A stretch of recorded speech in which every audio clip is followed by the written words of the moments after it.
ايه رأيكم في طبق الحلاوة المعتبر ده؟ ما تيجي نشوف عملناه ازاي. يلا بينا. السلام عليكم ورحمة الله وبركاته. لسه مكملين مع بعض حلاوة المولد. كل سنة وانتم طيبين. عملنا القشطية وعملنا الملبن الأحمر، يا رب يكون عجبكم. النهاردة هنعمل بقى ايه؟ الحمصية والسمسمية والفولية.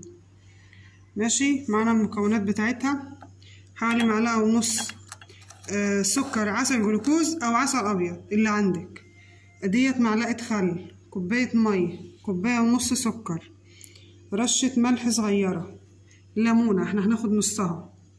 ماشي، هنا كوباية سمسم، كوباية حمص، كوباية سمسم، كوباية سوداني. عايزة تزودي المعيار، يعني انا حاطلهم كوباية ونص سكر عشان كل كوباية ليها نص كوباية سكر، وده باكو فانيليا. تعالوا نشوف هنعملها ازاي. كده انا نزلت السكر والمية وهسيبهم يدوبوا مع بعض. ما تخلوش السكر يطلع على حرف الطاسة كده او الحاجة اللي انت بتعملي فيها اهي. غلت، نزلت الملح، هعصر بقى الليمونة واسيبها تغلي شوية وانا بقلب فيها برضه.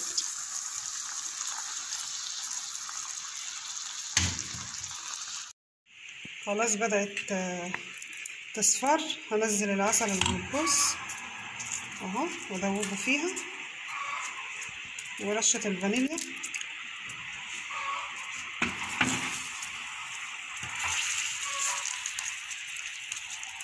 وخلي بالي بقى مهدية النار. وده رشة الفانيليا نزلتها عشان تديها ريحة، يعني عندك ماشي ماء ورد ماشي حلو جميل. حمص المكسرات كلها عشان تبقى سخنة، هي سخنة والشربات سخن، تبقى حلوة ويبقى طعمها حلو، تبقى مقرمشة. حمص سوداني كمان، حمصت الحمص وحطيته في طبق استانلس عشان يفضل محتفظ بالسخونية بتاعته. هنا حمص السوداني. كده هي بدأت تستوي. هنزل ايه يعني نص معلقة شاي خل كده. الخل هيخليه يعني الحلاوة تبقى مقرمشة كده. هي خلاص، عايزة اعرف بقى هي استوت ولا لسه. ماشي، اروح واخدة كده نقطة منزلها في مية ساقعة اهي. ماشي، واشدها لقيتها ناشفة معايا خلاص. هي كده خلاص اهي، شايفين اهي اهي، شايفينها عاملة ازاي اهي. ثواني اهي مسكت اهي. خلاص هي كده خلاص. لقيتها لسه طرية خالص، يبقى هي لسه شوية كده. احنا خلصنا. هنفضي الحمص هنا كده. انا دهنه زيت عشان الشربات ما يمسكش فيها، وهنا كيس في الصينية عشان هبقى اشيلها بالكيس.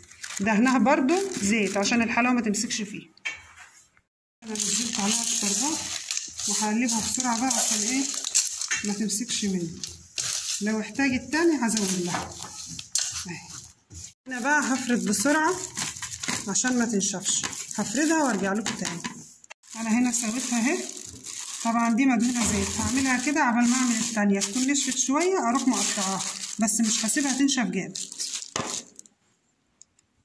هننزل، خلصنا الحمص، هننزل بقى على السوداني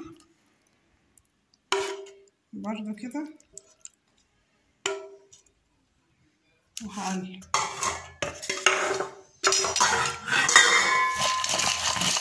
زي ما عملت في الحمص هعمل في السوداني وهعمل في الصلصة، بس بسرعة بقى عشان هي ايه بتنشف. هو كده معناه ان الكراميل بتاعها او الشربات بتاعها حلو. هنزلها هنا برضو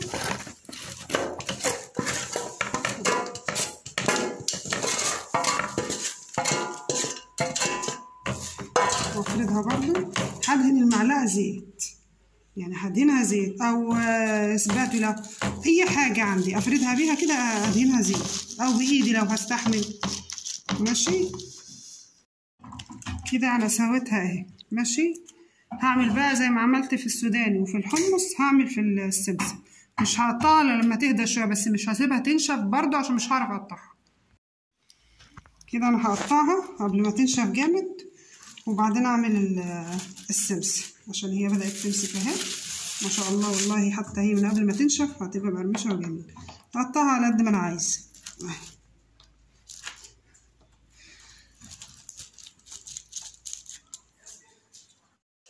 بدهن برضو زيت، كل مرة بدهن زيت عشان ما تمسكش فيها.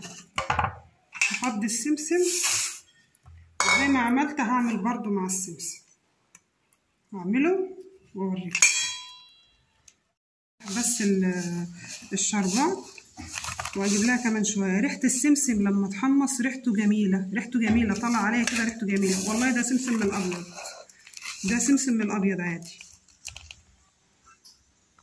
خلصتها اهي، هنزلها برضو هنا اهي وهفردها برضو بالسباتولا باي حاجه. المهم افردها، ادهن ايدي زيت وافردها، المهم ادهن زيت اهي. خلصتها سويتها خلصتها، هسيبها تهدى على بال ما اقطع السوداني. اقطعها السوداني اهو واقطعه زي ما انا عايزه اهو.